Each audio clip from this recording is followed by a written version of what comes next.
dernière affaire qu'il y a eu sur la Grande Borne, c'est une vingtaine de petits, comme ça, envoyés, comme ça, même pas jugés, tous mis en prison, quoi. Sans être même jugés, sans rien, comme ça. Il y a une libération de la parole, mais en vérité, tu vois, c'est comment dire, ça, ça change pas les comportements que les gars ils ont dans les quartiers. C'est ça le grand problème. C'est que ok, on reconnaît par les textes qu'il y a du contrôle aux faciès. Ok. Mais c'est tout. Dans le concret, les gens élus dans les quartiers, il n'y a pas de changement. Que ce soit dit aujourd'hui, c'est très bien. Que ce soit reconnu, c'est très bien. Maintenant, sur le terrain, le problème, c'est que sur le terrain, c'est comment dire, c'est un gros travail. C'est-à-dire, l'État doit réformer sa police. Tant qu'ils n'ont pas réformé leur police de fond en comble, il n'y aura pas de changement. Plein de chômage, il n'y a rien qui change, franchement.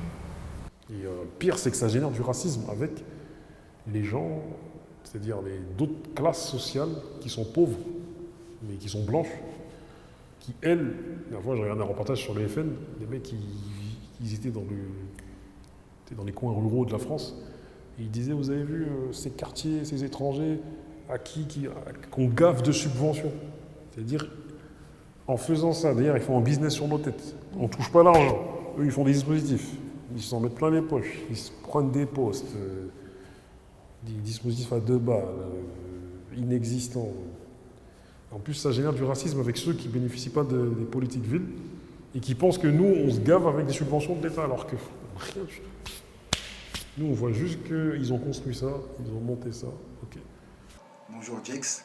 Alors ma question ce sera, est-ce que tu penses que le dialogue entre les policiers et les habitants des quartiers, les jeunes plus précisément, est encore possible? Est-ce que toi par exemple demain si on te proposait de discuter avec des policiers, ça t'intéresserait ou tu trouves que ça ne sert à rien et que ça ne changera pas le problème? Voilà. Je dirais que c'est possible, oui et non. C'est en fait pour plein de raisons. En fait, avec les bons policiers, ouais, ça serait bien. Avec des bons policiers, ça serait bien. C'est quoi un bon policier pour toi? Un bon policier, c'est quelqu'un d'humain, normal, respectueux, poli.